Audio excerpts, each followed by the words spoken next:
It's tile, which is like for the dogs. Morning, everyone. It being Wednesday, October 15th, 9 a.m., we're calling the Kane County Human Services Committee to order. Please call the roll. Allen, Garcia, Garcia here. Gripe, Here. Lewis, Who's here? Tar.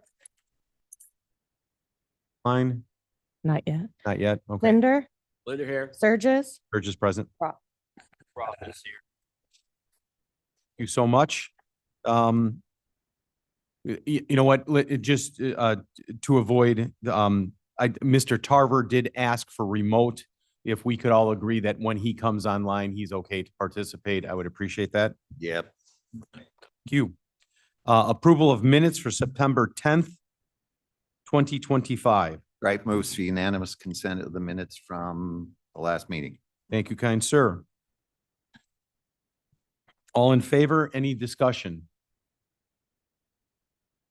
Thank you. Public comment. I am not aware of anybody.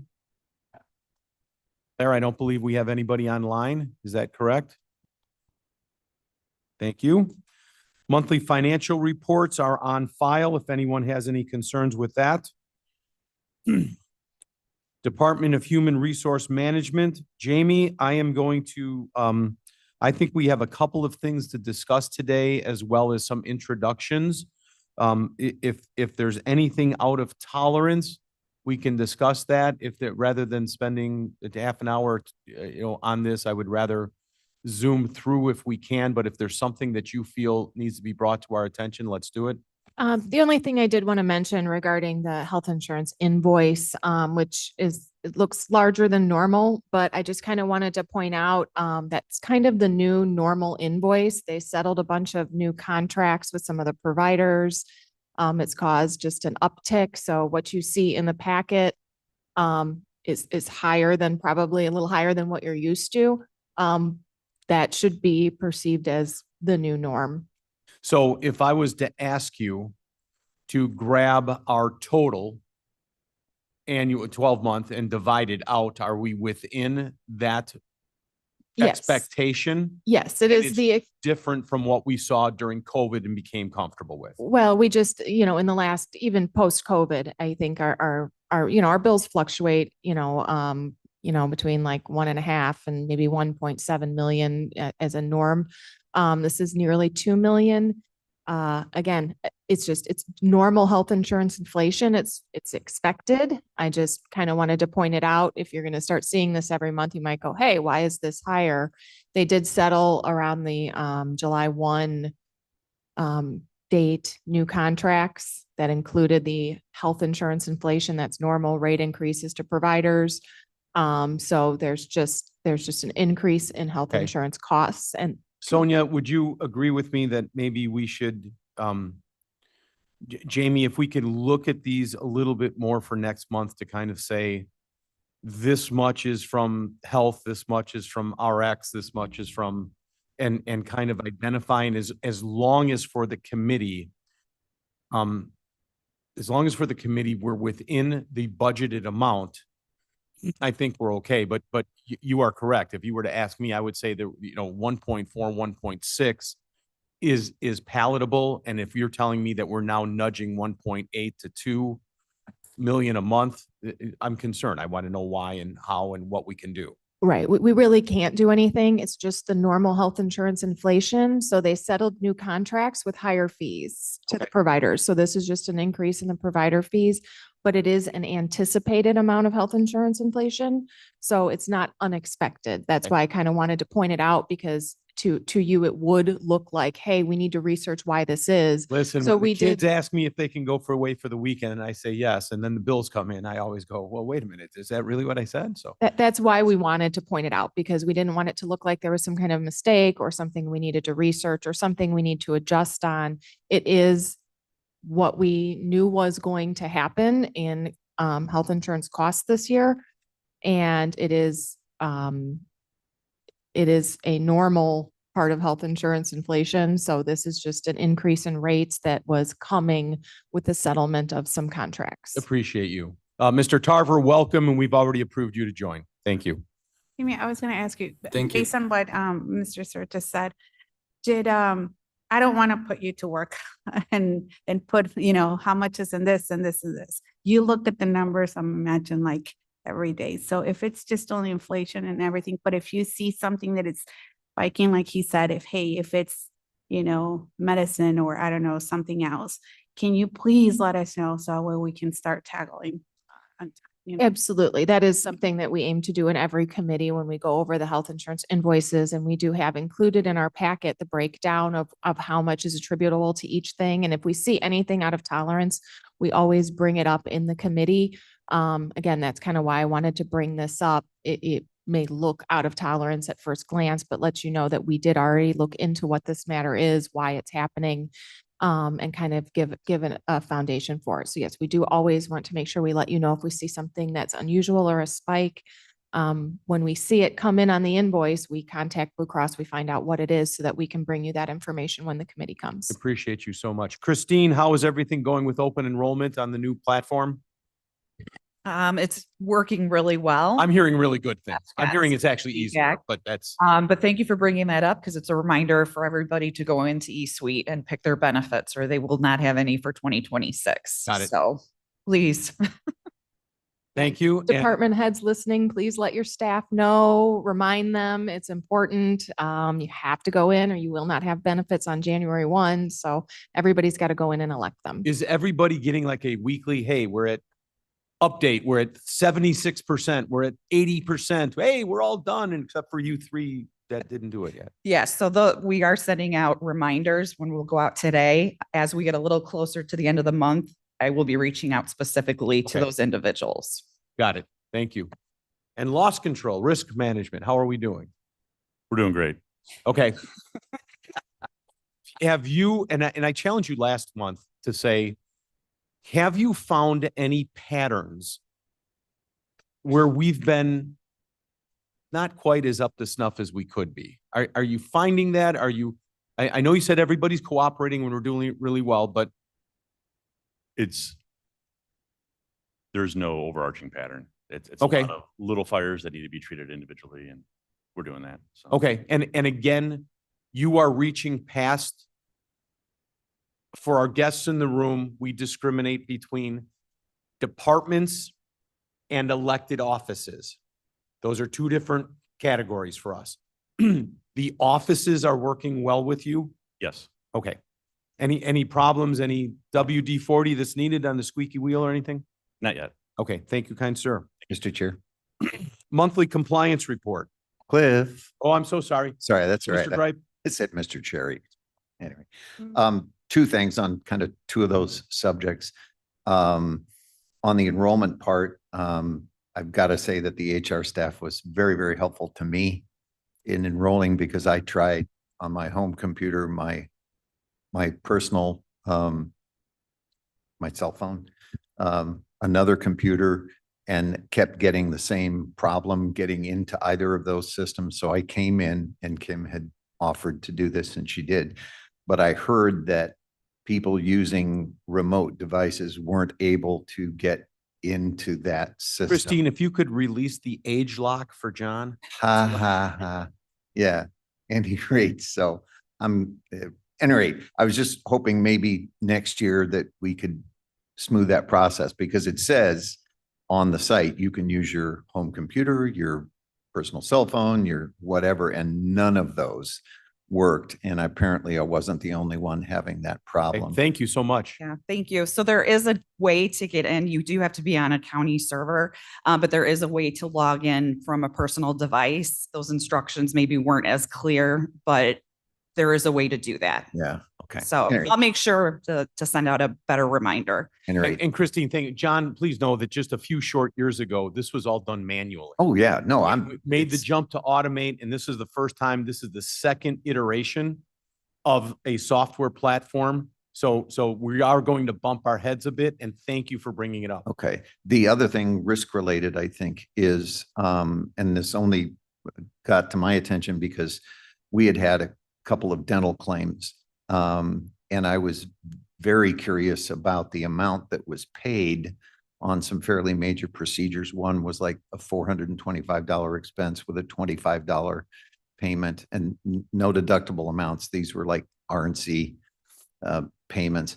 And so I started asking around a little bit, some other people on the plan, similar kinds of things. And the basic dental maybe isn't the issue, but I was just curious, and don't need an answer now, but maybe something to look into is like how up to date, or thank you, Roger. How up to date, he put a note on the screen. It's like, John, you're an idiot, get a new computer. Any rate, if we could look into that just to make sure those have been, that the dental providers or the insurance company is updating those things, or how competitive they are. I know when I worked for Blue Cross and Delta Dental that those things were adjusted occasionally to keep competitive. So just something maybe we could look into for next time. Thank you so much. Hey, Roger, feel free to email that out to the committee. That would be great. This way we can interact with anybody that's calling us as well. Yes, sir. Rather than just bombard Christine with all these. Yes, sir. It's not our problem. And to those online and those in the audience, please understand, we are just a little, yesterday was the second longest board meeting in the history of Kane County. And all of us were here way too long, and we're all back this morning, and we are, that's not an excuse in any way, shape or form, but we are just a little bit looser today than maybe we would normally be. So I do apologize about that. Only by 6 minutes, right? Only by Bill? 6 minutes, we missed the record. 9. So, 9 minutes. yeah. Does that include the recesses? All right. Old business, do we have anything to discuss there, Jamie? Committee members? New business, liability insurance renewal with Alliant.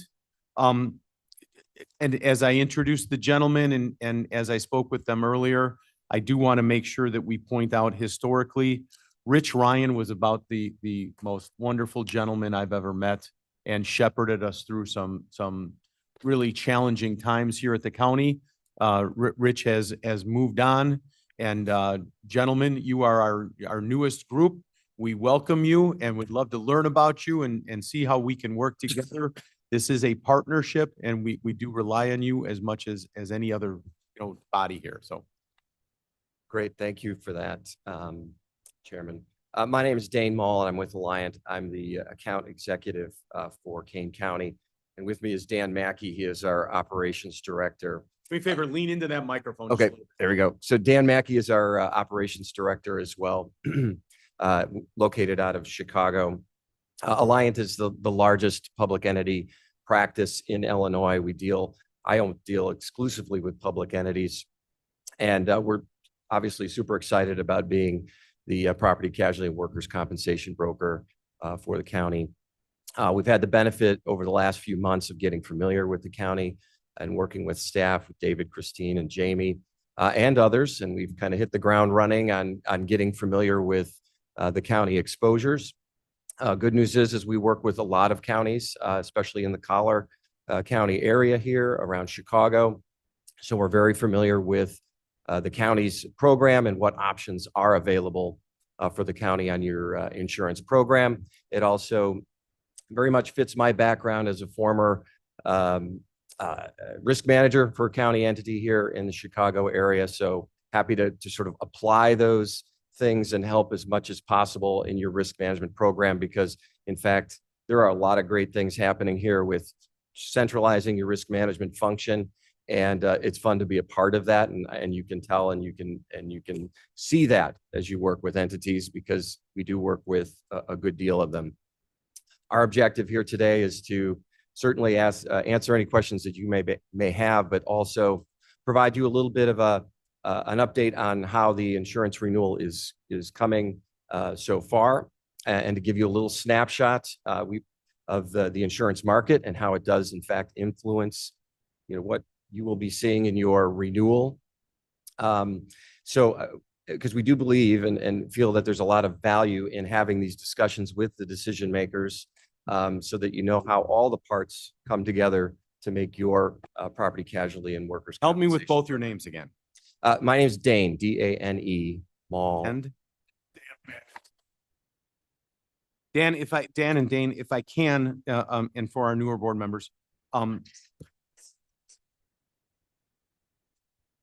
we, as a self-insured entity, I'd like to say that maybe as recent as 10 years ago, 8 years ago, we're probably not as savvy from the insurance perspective as we needed to be. From our health insurance side, we were in with a larger consortium. We have pulled to self-manage that with the wonderful partner, what's Mike's last name? Baker. Mike Baker, and the different firms that he has grown into with each roll-up. And we've really sometimes had to build our own model, if you will, so that we understand and how we could collectively, as an organization with 1,500, employees, manage this better and do better. And we succeeded in that. But that was truly a partnership with the broker that we went with. Rich, prior to you, Rich Ryan, this guy was a gentleman, but we relied on him so much that he did so much for us that I am hoping the cathartic moment that we had for our health insurance now comes here. We are definitely making a cultural change. We have staff that is focused on risk management, on how do we go from some of the dark years that we had paying out larger claims to governing ourselves better. And the only way we can do that is with the input from you. And I'm acknowledging that. This is not something that we're just shopping for a broker and, hey, Sonia or Cliff, who's got the best rates today for my homeowner's insurance? That's not what we're doing. We're creating a relationship with you to move us from where we are to where I think we can be. With that, we do have some weaknesses though, and we do have some challenges that I want to communicate to you. One of the biggest ones is we are often asked, if we look at total liability limits, what is appropriate for a county of your size? And I'm going to tell you that depending on what month or what year or who you're asking, the response is vast. One person will say, oh, $10 million is sufficient. The other person will say $100 million is sufficient. Possibly not affordable. What is appropriate for us? So if you are truly a municipal guy that deals with this, one of the guidelines, one of the challenges we might have for you is to come up with a computation that we can rely upon to say, what is that appropriateness? And if we're not there coverage-wise, how might we get there? The second challenge, since I've been here and I'm pushing 8 years in this role, we had a cyber situation occur, totally accidental, not a big deal, was all contained, but it was a knock on the door. And we tried to, the problem is the marketplace has changed since that happened, whatever, 5-6 years ago to what it is. And you've seen that roller coaster occur. Y'all need to have that cyber insurance. Whoa, we're not offering that cyber insurance. Nobody wants that cyber insurance, but you've got double factor authentication. You don't need that. Yes, we do need it. What's appropriate now? I don't know that, but I know that it sent a ripple through us from our IT department right to our insurance professionals saying, we're definitely not all on the same page. And that's not a flaw. That's just a reality. And we need to be. I'm going to sit here today and tell you, if somebody was to ask me that question, I don't have a response as to where we should be, where the marketplace is, or what's appropriate. Those two things I would like to communicate to you very upfront. Those are things that at a committee level, we will need some input on, because I believe those would be policy decisions where the rest of this, I don't want to speak for the committee, but I believe in our staff implicitly. These are the best and the brightest but they can't make policy level choices. And we're going to rely on a teamwork of you and them to bring that information together so that we can go back to our 24 board body and say, okay, here's data. What do you want to do with it? Yeah. Am I okay with that from the committee? Am I missing that? Am I off base on that? Okay. Great comments, and it's one of the reasons why we like having these discussions with the decision makers, because it's the folks in this room that are providing the risk tolerance and determining what that appetite for risk is for the county. And that appetite is determined by what amount that you decide to have to retain, a deductible, if you will, but what amount of self-insurance do you retain? And then also, to your point, what are your limits? What is the adequate limits? And I would say that there's just multiple things that will influence all of those decisions. And we've talked about some of those, with even the amount of self-insurance and having a healthy internal service fund to pay for those losses that occur under that self-insured retention. The benefit also that we have is the benefit of being able to look at some of your peers in the Chicago area to see what limits they are maintaining. So we can provide that information as well. So far, you're very consistent with what we see with other organizations. So those kinds of things are very helpful. And also, it also has to deal with what the market will bear and the cost of that. Part of our discussion here today was to share that the casualty marketplace, the liability marketplace is pretty difficult, challenging, if you will, for public entities. There just simply aren't a lot of carriers that are interested in underwriting the risk for public entities. So when you have that, you'd love more competition, because that competition will bring the price down. So how high are the limits that you should be purchasing? Is it more than 20 million? Certainly we can make those limits available to you and price those out, and you can determine that. But then another big factor, and I don't know if Dan has any comments on this as well, is that losses, and I mentioned there aren't a lot of carriers in the marketplace for public entity, and partially because they're a little bit scared, and because the losses have become less predictable in terms of the amount of those payouts, those judgments, those verdicts, those settlements. So lawsuits and settlements that are beyond $10 million, or those losses and settlements that are settled for amounts that you didn't expect, those are called nuclear verdicts. And that's a term that's used quite often now in the industry. So we have to keep an eye on those, because sometimes, no matter how much insurance you have, we're seeing verdicts that will exceed that anyway. And that requires going back to your residents and your constituents to figure out ways to pay for losses. And I provided some information that kind of shares what some of those hot issues are, like exoneration cases and jail cases and suicides and things of that nature. So we always, as insurance people, bring really great news, right? We're always talking about great things that happen, but those are realities, and we do see those quite a lot in this space, especially in Illinois. It would be refreshing to say, what happened if one of those cases came and was settled that was well beyond our limits? And how do municipalities, how do other government agencies, how do they handle that situation if it's beyond the limits and beyond the reserves that are available to the county? Not for today, but we would love to have that, just to be aware. You will hear me say, and I've already told you, with Sonia there, I ask members of our board to govern themselves accordingly, as if it was your own money. Well, great. But what if? What is the doomsday scenario that we should all be aware of?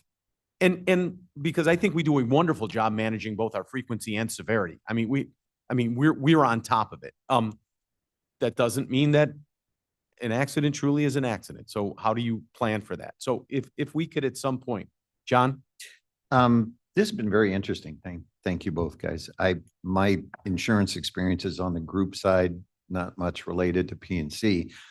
But as you talk about the public entities, I sit here saying to myself, okay, so there's judgments that could be off. But then I think of a trucking company or a school bus company, not public entities, but they could have whopper They, just an accident the other day, the guy killed 8 people with a fuel truck.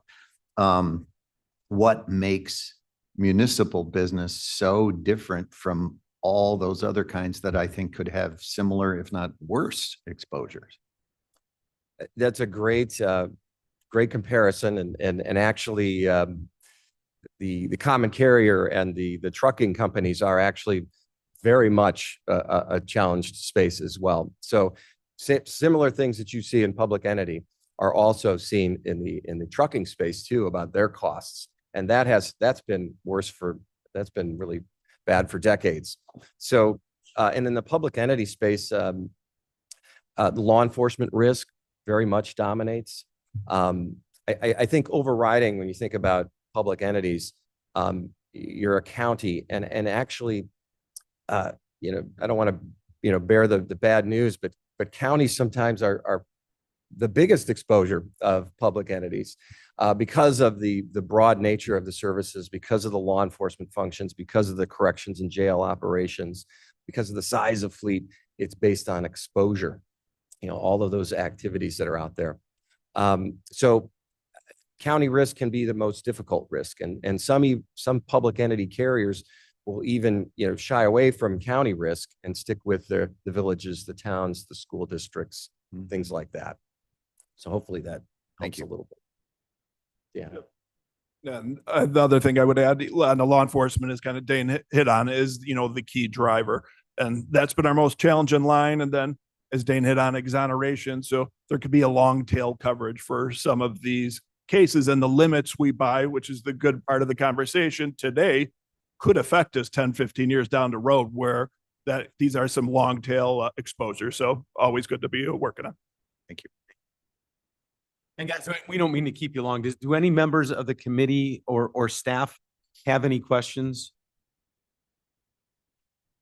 Alliant team, we welcome you. We look forward to this. If I could, if I could just throw this out there, unfortunately, we are a committee structure here. And as our insurance stuff goes on, it's usually the 9th, the 11th inning, it'll be the night before, and Jamie and I will be looking at each other saying, who has authority to sign for this and push these checks through. You get us the stuff ahead of time, we'll get it done. But I just want to set the stage, and I'm sure we're not alone in this.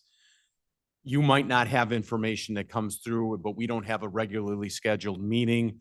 Give us as much as you can in advance, because if we do have to schedule a special meeting just to approve something or set the stage that will bypass this committee and go straight to exec or board to get it done, I'm just laying the groundwork. Don't say we didn't say it. It's there. It's a reality. We will react as fast as we can and try and get it done.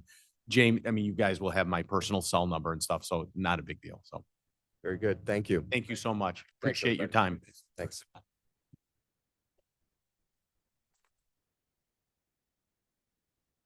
New business item B, resolution authorizing iMedical Vision Care and Kane County's vision insurance plan provider for 2026.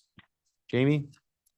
This is the same provider we've been using, very slight increase, 34 cents a month on the single, 93 cents a month on the family.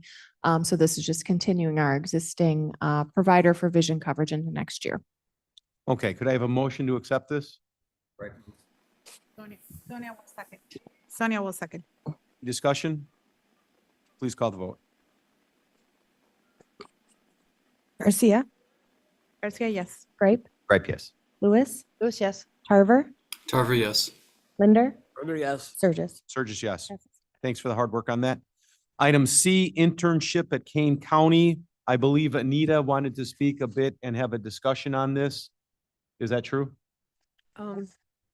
Not necessarily. You and I were appointed to talk about the internships. Okay, And I think that we were still in the stage where we were just kind of reviewing what's existing.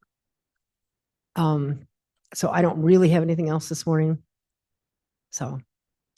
okay. So So we were challenged, or the notion had come up, or it's become a hot topic of internships. And I have always professed that I'm a huge believer in mentoring internships. With that statement, I have always, privately, I have always paid my interns. It has not been a volunteer basis. I don't say that as a political statement that we should be doing this or not doing that, because I'm aware on both sides. But when we brought this up months ago, possibly 6 months ago, it was as if we had to create something anew, and we didn't. Stuff was already in there. We already have these programs, and it was as if, and I think Anita and I both stood up and said, wait a minute. We don't need to recreate the wheel. It's already in there. Why aren't we just following what we do now? And so, I think we placed this on the agenda today for a discussion, but based on the actions yesterday, maybe we should put this off a little bit. If that's, I mean, I think that's perfect. I think that's, yeah. Next items are a lot heavier than this. Yes, one. correct. So with the committee's approval, we'll end discussion on this and possibly bring it up at a later date, should the budget and the board lean us in another direction. Item D, resolution revising the personnel policy handbook, select sections regarding extended illness leave. Jamie, if you could give us a, Do you want to move it so we can talk about it? no, just give us a heads up and then we'll decide if Okay, we're we moving it or talked not. about this last time regarding the extended illness policy. I did talk to all the department heads, send something out, soliciting for feedback, and got nothing but very positive feedback on all fronts. So we've moved forward with the actual changes in here that we kind of talked about last time. There's some compliance that we added in. So we did increase the number of days that an employee can use for a family member from 3 to 6. Part of that was at the recommendation of the state's attorney regarding, there's a statute that talks about sick leave and about sick leave available to employees, at least half of that being able to be used for a family member. So that's why we get 12 days a year. We put in 6 days to be used, available for a family member's illness under the same terms as the family, the employee is able to use it. Then we added in that parental leave, which allows both a mother or father to use that for a non-medical leave associated with the birth or placement of a child. Is this a null to the budget? It's not a budgetary issue because this is time that is already given to employees, and certainly they would just be continuing their regular salary. So it wouldn't be an increase since their full salary is budgeted for the year. Everybody understand that? Mike? No, go back for me now. For the mother, the first several weeks are covered under illness or medical leave. It's like, Correct. Yeah. Mothers have always been able to use it for the medical portion of their leave. okay, so are we then extending that for the mother, It's a total of 12 weeks for the total of 12? for the birth or placement of a And- child, whether it's medical or non-medical. And are we saying that's all paid? If they have the time accrued. If they in have their the time bank, it's an accrued? Okay, accrued same bank. thing with the father. He has to have accrued time to, okay. Correct. Yes, it's an accrued bank that Otherwise he already gets- exists. Right. Otherwise he gets none, or do we give him 3 days at the time of birth or? Well, I mean, of course, employees have personal sick days, that short-term sick time, 5 a year, Okay. as well as their vacation time. And they can apply that to They families. so, certainly, okay. they certainly can apply any paid bank they have. It's just this time was formerly restricted to the medical needs. So only the mother could use it and only for the medical portion of her leave. This allows it to be used to up to the full 12 weeks that is currently, the absence is already protected under FMLA. Right. It just allows them to be paid up to the amount of time they have accrued in this bank. We are not changing the accrual rate at all. So the accrual rate is the same. It's just expanding the available uses of the existing bank. Okay, then let's just look at the father. Is there a time frame during which the father can do that? Does it need to be within 24 weeks of the birth or within? 1 year, it's the Within the same year. as the FMLA protected leave. It has to be Okay. used within 1 year of the birth or placement, and that is included both in FMLA and in this policy. We have it included Okay, in so there. we're basically mimicking FMLA. Yes, we're mimicking FMLA as far as the Okay, use. all right, good, thank you. Mike, are you satisfied with that? Yeah, I am. I just was wondering if we were going beyond FMLA some distance, and Okay. I would be wondering why if we were. So, okay. Any other questions on this? So we need a motion and second. Right moves. Linder second. Please call the vote. Allen, Allen, I. Garcia, Garcia, I. Gripe, Gripe, yes. Lewis, Lush, yes. Tarver, Tarver, yes.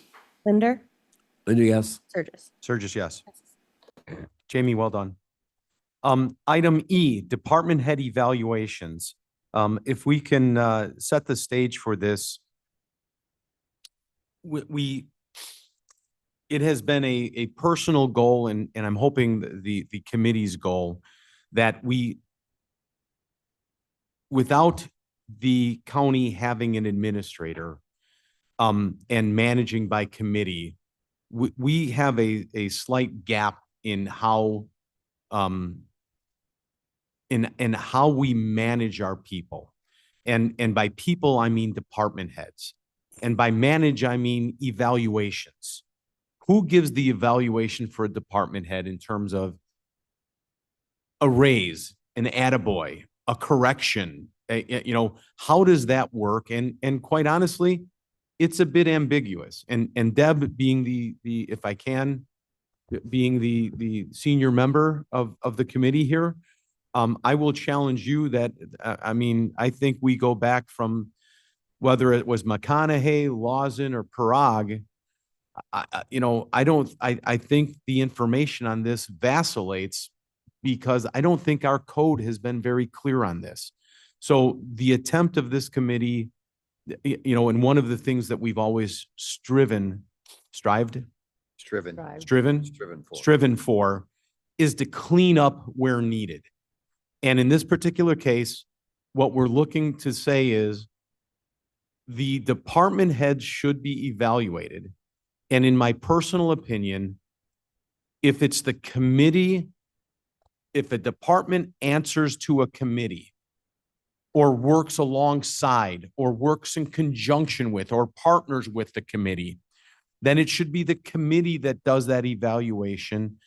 And I'm not recommending it be just solely the chair of the committee, but you know what? I would think we would move to an executive session type of thing and say, what are your goals for the year? Did you reach your goals from last year? How is your budget in order? Blah, blah. Who is doing that? And I don't believe that our code states it should be this person or that person. And we are simply trying to clear that up today. And so in front of you, you have an ordinance, not number F and Hey, Cliff. number G. Cliff, can I just interject first? Yes, before we ma'am. Get to our resolutions. So, Jamie put together a really nice, that's in our packet, discussion. Go into your points. microphone a little bit. Oh, I'm sorry. Thank you. Jamie put together a really nice discussion points. So before we get into the ordinances, because there's three, if we could have her like lead a discussion through these discussion items, and that will give us clarity on how we want to vote on these things. I'm okay with that, but understand, to paraphrase, I don't think it comes down to anything more than saying, do you want the department heads to be evaluated by their parent committee? Or do you want them to be evaluated by the chairman of the county board? Right. And then there was another 3 hybrid that got added, which we all have hand delivered to us this morning. And that was that the final evaluation is done by the committee chair and Madam Chair. Yeah, I am not pushing for that one. And quite honestly, Anita, my tolerance for not having stuff available for review is growing shorter and shorter. Yeah. And in this particular case, we talked about this a month ago. Same. And as of Friday, this wasn't available for review. As of last night, I left a meeting after however many hours yesterday, and now I have it this morning. If somebody would like to add item H at a different committee at a different time, they're welcome to do so. Well, I am think- looking to say left or right and move this forward. So well, I think as we go through this discussion, it might, Sorry, that's sorry. are you in a training class for State Farm right now? No. It's actually the sexual harassment training. I was like trying to acknowledge it. I'm like, sorry. so Cliff, I think there's, I think H might become a little more apparent why that got added as a third option. But I think, yes, this is a very clear drive. Who do we want to do the evaluations? You know, who's in charge? Very true.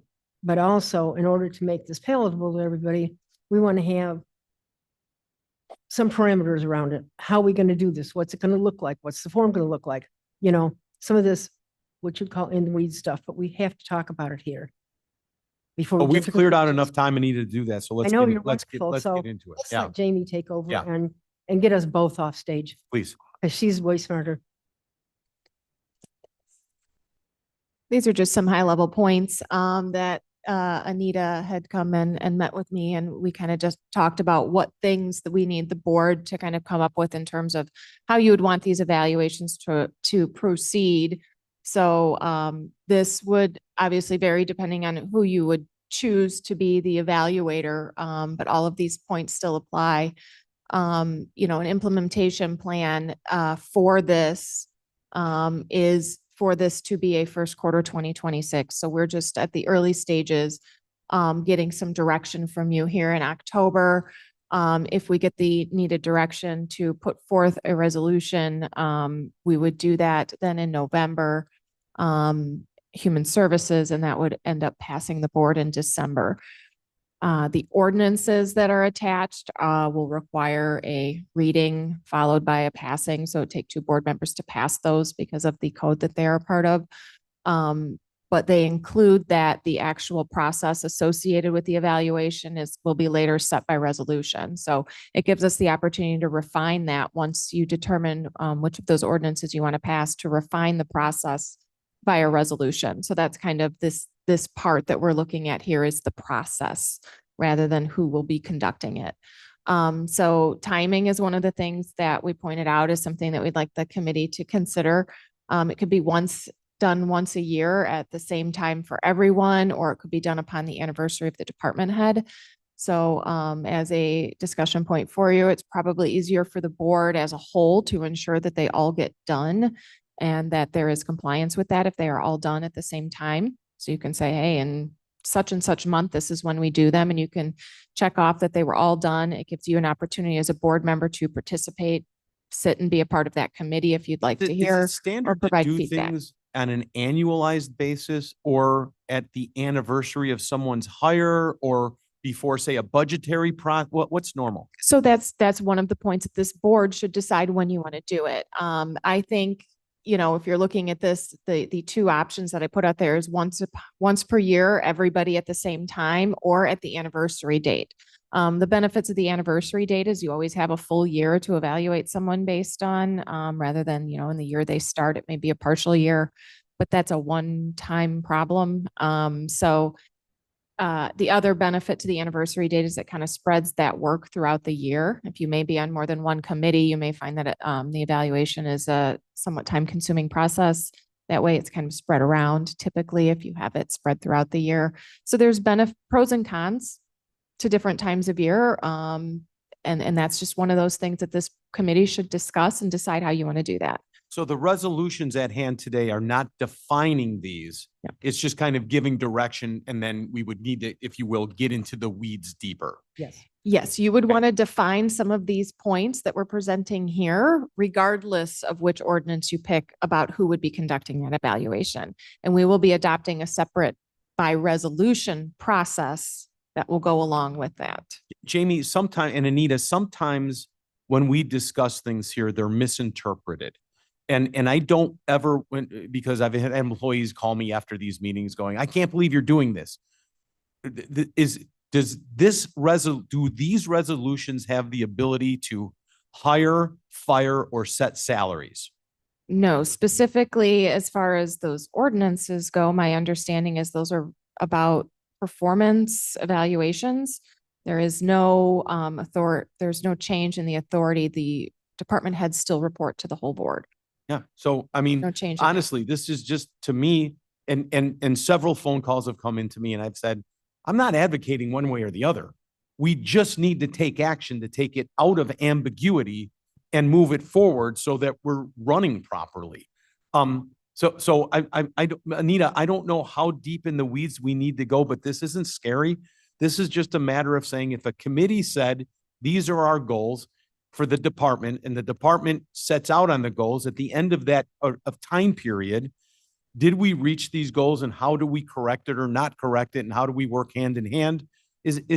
Am I okay with making that statement? Is everybody comfortable with that? Yeah. Yeah, that is the ultimate goal. It shouldn't be scary at all. It should Not be, scary. it no. should be a chance for the committee and the department head, and I'm going to use Jamie, to have a dialogue in private about what's going good, what's not going good. And also for, in her case, her to kind of tell us, what's a day in the life of HR really look like? Because we see what we throw on her, but we don't see the other things that she does. So she may feel that she needs to tell us that, boy, I'm fielding 1,000 phone calls about people that aren't getting along, or I'm seeing this, or I'm seeing that, that maybe are things that we should actually be knowing as a board, but never have that time to have those dialogues. So I think it's critical for us to understand our department heads better, and for the department heads to also feel comfortable enough to share with us anything. And there is a forum, so it's not just like free form, we're going to go in and beat each other up. Not like that at all. And we'd also suggest in here that in January at COW, she do a training on how to have this discussion. Absolutely. Because some people have done it, some people haven't. Guys, And- we are so blessed here with our department heads. Well, I mean, I see Michael Isaacson online and I see Roger online. I'm delighted that I can call their personal cell phones on a weekend and get answers. And Jamie and I mean, it's not uncommon for us to speak at 9 o'clock at night. But I think that's how it's supposed to run. And then we take that information back to you and we say, how do you want to do it? And stuff like that. But I think we're spoiled. I think we take that for granted so much. Michael. Yeah, Mr. Chair, I'm triggered by something Anita said. I think some of our committees are pretty much department director driven. They get handed an agenda, the chair sits down and does the agenda. Some of our committees do a lot more work than that. But I think in evaluating the director, the committee is tangentially, not formally, evaluating itself. If the director's not getting the work done, the committee's not getting the work done. If the committee is blowing the budget, the committee's blowing the budget. I think this is essential to getting our committees more involved with the work of the departments that they're supposedly directing. The purpose obviously is to find out how the director's doing, give some feedback to the director, that sort of thing. But I think that gives feedback to the whole committee too, because if Jamie is falling down on her job and we don't get to it till the end of the year, the committee has fallen down on its job. So, and if Jamie's What an working, interesting statement. And I love it. and if Jamie's working wonders, the committee is working wonders for the board.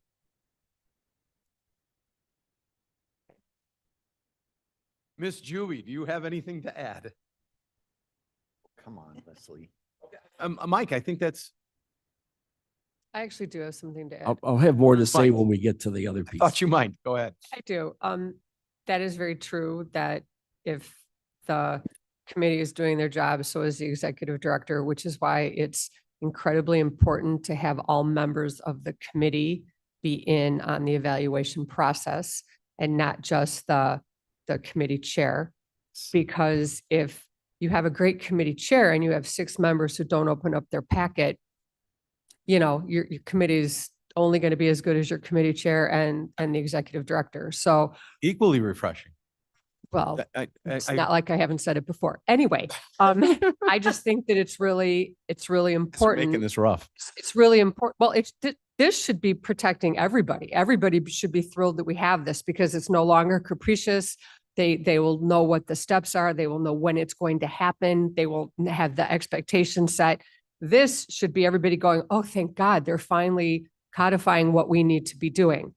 However, when you remove with the committee structure, when you remove the members of the committee from that evaluation, you kind of stifle the whole working it through committee. So my suggestion is, based on what Anita and what Mike had said, is that you make sure that these evaluations are done by all 7 members of the committee, or all 9, depending on the committee, or all 5, but that those individual voices are just as important to be able to drive forth an accurate direction and an accurate evaluation.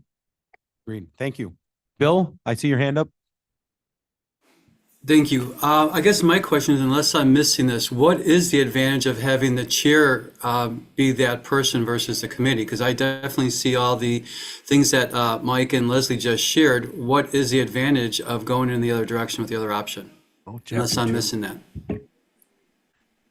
Mr. Linder, you want to? Yeah, that's the next subject. When I Okay. made my comments, I understood we weren't getting to that piece.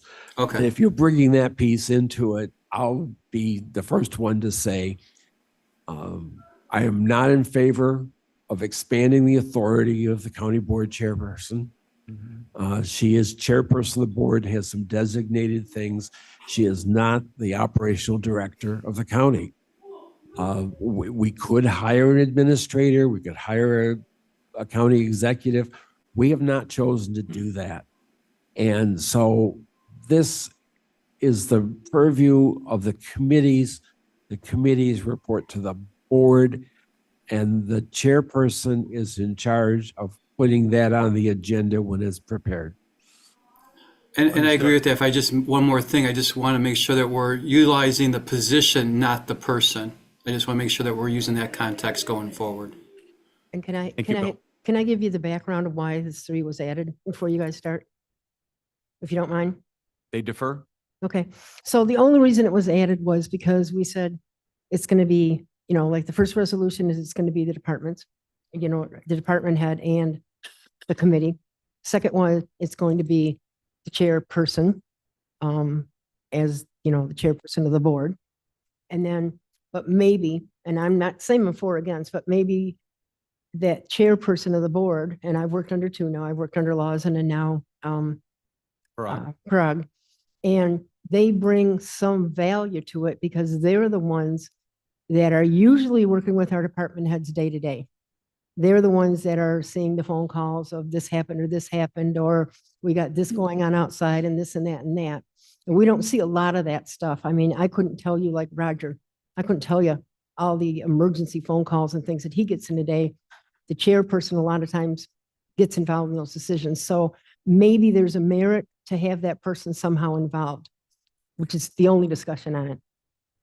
I would have no problem saying that the chair is aware that the evaluation is taking place and could offer some input, some insight.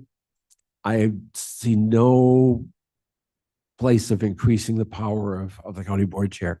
It changed the whole character of the position, not just for this, but all the way around. Right now, that person basically chairs meetings, does agendas, does a lot of the public facing stuff, but is not empowered to manipulate people and Understood. And if I could, and John, I'll get to you. If I could, guys, if we don't get this right, we can adjust it and fix it.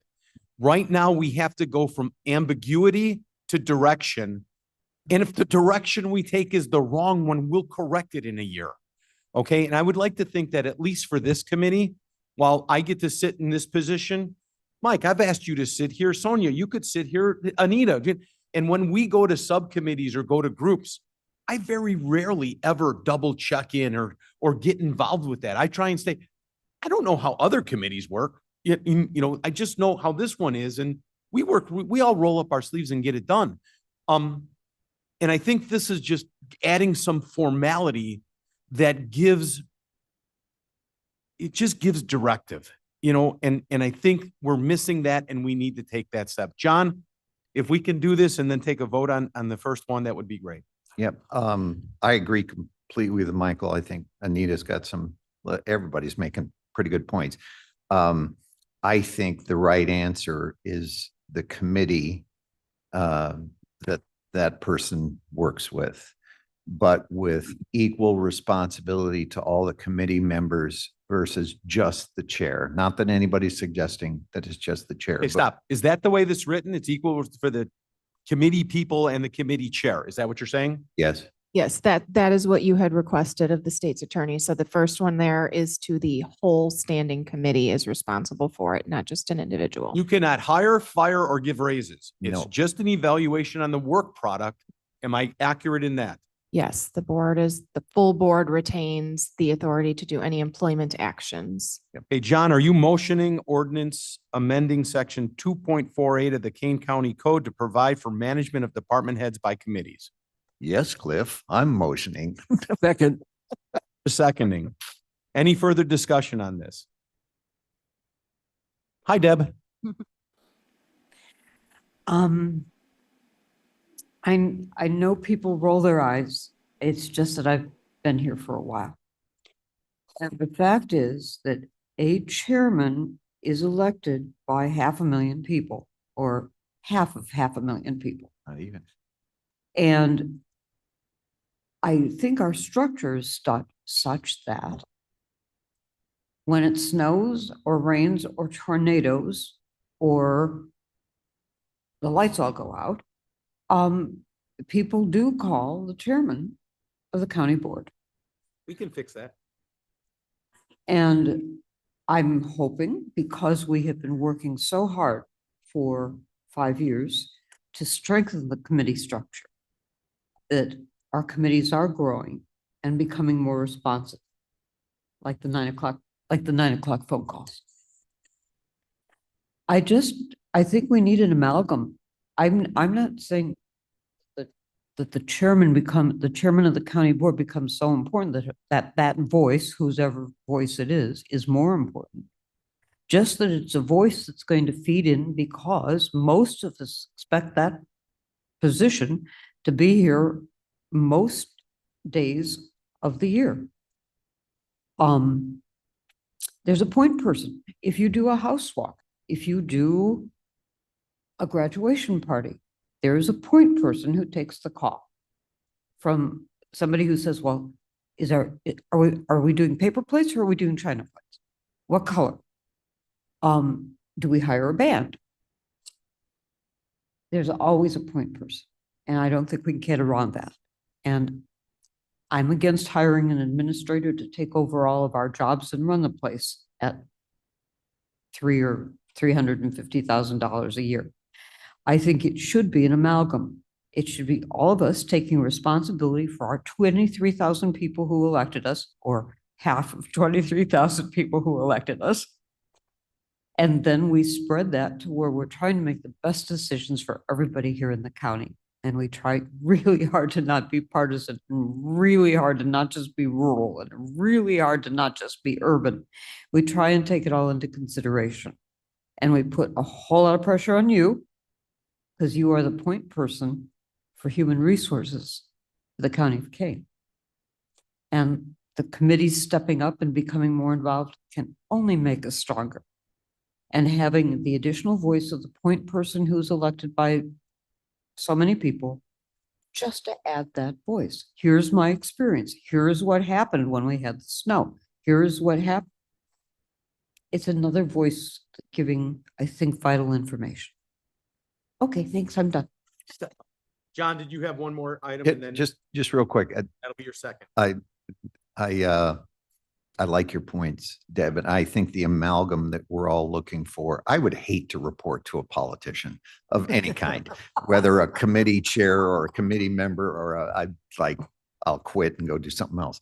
But I think the way we're talking about this with, Joe Schmo reports to the committee that he works with, and that committee is responsible for the review. The chair of that committee is responsible for running that process through on a timely basis. But whoever is chair of the county board would have, think 360 evaluations, would have a form to fill out.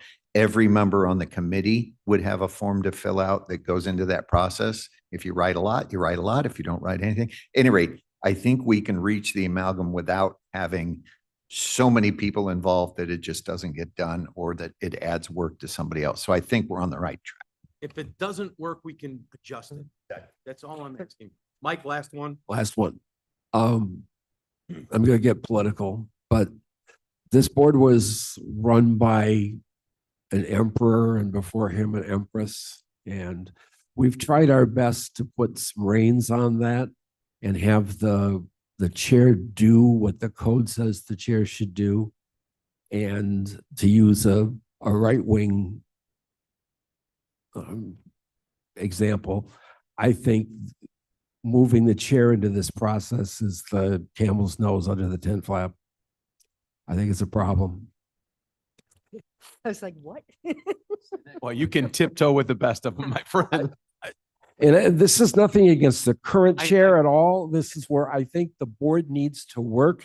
If the board wants an administrator or county executive, then the board should do that. If we don't, then we should keep our hands off of it. Michael, this is where the rubber meets the road and we need to fix this now. Yep. And take an action. If we get it wrong, we'll correct it. But for right now, we cannot leave our people ambiguous and we need to step up. You know what? If you're a committee chair and you serve on a committee, do your job. Right. That's what you get paid for. That's what you were elected to do. And enough of the funny business and pitter patter. You know, we have some problems here we need to solve. Let's get it done. So. And I can see a calendar that says this is when these things are due. And that committee chair has to answer to the whole board if they haven't got it done. They have to. I'm so curious to see if you guys are going to say this is on an annualized basis or if this is on a when the person started basis. That's a whole nother discussion. I like the anniversary date. Yeah, no, it's a different, let's just get past this first. So So, Cliff, can I have the last word? yes, ma'am. Oh, I know This is you your said you second could- time as well. So, I don't care. I'll take the Ross time too if I want to. Yeah. All right. What I wanted to say was, with listening to everybody, I think that option 1 or letter F is certainly the most palatable of all of us, that it's the department. But then I think when we get into the weeds here, we should put that the elected chair of the county will have a sheet to evaluate also, so that will go into our process when we go into our committee structure for that evaluation. So we will get that feedback because as to what Miss Allen said, they do have a lot of the day-to-day, the snow plows are going out. No, we're not going to do this. Yes, we're going to do that. So I think that's like a perfect, not a compromise, but I think it's a perfect solution to everybody. So everybody's voices get heard, but yet we maintain the authority that I think we deserve to have. I don't have a problem with that. understood. If we can call the vote for item, I'm so sorry. It's okay. Go I ahead. just want to Go ahead and say that I really love the process because me being the first year, I have always, since I started, I was like, where's the process? We have one. We're working on it. We're doing it. So I agree that if it doesn't work, there's always ways to change it. Yes. I also want, I mean, I don't know that much, Madam Chair, but I know that she walks at every meetings when she feels that it's important. She's there, she's present. So it would not be surprised that if we're doing an evaluation that she will pop in and observe, right? So I think if we have something in place, that's a good start. And that's going to bring accountability in all levels, starting with us and all the employees, right? So thanks. And Sonia, just in full transparency, Madam Chair did call me last night on this, and she did apologize, saying she's not going to be able to make this meeting this morning. I thought that was wonderful of her. I mean, and she and she knows, I have told her, I'm not advocating either way, but gosh darn it, we're taking action on this one way or the other. Leslie, last one. It's just a question about a clarification.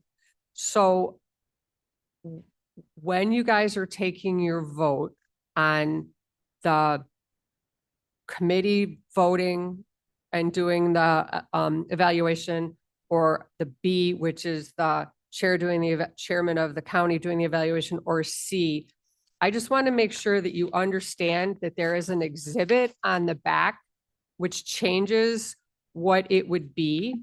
And when you look at the one that we were given today about the third one, it says the chairman and the appropriate standing committee chairperson for the standing committee with jurisdiction shall conduct regular performance evaluations. The third one removes the 6 other members of the committee. I just want everyone to make sure, because sometimes we don't always read what's in front of us, that that's what you're voting for on the second. So when you're voting for the first one, please look at what it says in your exhibit before you make your vote, because it will be changing our ordinance. Point of order, Mr. Chair. Yes, sir. There was a motion and a second for the first plan. If we approve that, There is no. the other subsequent two are vote. dead, right? Correct. As far as we're concerned. Yes. Okay. Yes. Jamie, has there been any change to this since presented? For the first item? So I don't have a copy of the third one. I mean, it came through in the email last night, but I don't have it in front of me. I was only a part of working with the state's attorney to have the first two written at your request. Let's, So those are the ones I'm aware of, that it's to the full committee or to the chairman of the board, because that's how you had asked the state's attorney Leslie, and I to just- put these together. thank So you. this was done subsequent to that. So there has been no change from these from what you had asked. So the Leslie, state's are you attorney to suggesting provide. on the one, I'm so sorry, Jamie, I didn't mean to speak over you. That's rude. Of me. Are you suggesting, Leslie, that there's been a change to item 1? No, I just, because I understand that however the vote goes on item 1 procedurally will affect item 2 and item Great. 3. I wanted to make sure everyone was aware that it's not just the resolution as it's written, it's the follow-up that shows what the changes would be. I'm not making any suggestions. I'm just asking everyone to be aware of what they're voting on. Understood. These are ordinance changes. They change County Code 248 as is indicated in the title. They will have to be read at a board meeting and voted on a subsequent board meeting. Because they are actual ordinances, not resolutions. I mean, we are just laying the groundwork there, so. Please call the vote. Allen, Alan present. Garcia. Gray, I didn't hear, I'm sorry. Garcia said yes. Yes, Grape, yes. Gripe, yes. Lewis, Lewis, yes. Tarver, Tarver, yes. Linder, Linder, yes. Sturgis. Surges, yes. Good job. That brings us to item 11, reports placed on file. That requires a motion to replace report. Linder move for unanimous consent to replace the reports on file. Thank you, Mr. Linder. Is that a voice vote? Is that a vote? All in favor? Aye. You opposed? Is there any need for executive Chairman. session? Yes, Just for clarification, where a request for unanimous consent is made, the proper way is simply to say, without objection, so ordered. You don't have to ask for a vote unless there's an objection. duly noted, kind sir. Yeah, even we have people who say yes to that. Then no, it's just shut your mouth. Okay. Motion to adjourn. Mr. Gripe, question. My colleague has presented a interesting question and Mr. Linder helped, but we approved F, right? To be simplistic. Yes. So by deference, that eliminated G and H Yes. is what I understood. Mhm. Do we need to officially delete G and H? Mr. State's Attorney, Uh, no action taken. no, as I understand it, the way it was posed was that those are essentially in the alternative. And that by adopting, you don't want to be like the General Assembly, which occasionally will adopt multiple statutes that conflict with each other, and then you have to figure out. We have precluded taking any action on G and H. Right. Okay, sir, in the audience, were you here for anything special? I don't know who you are offhand.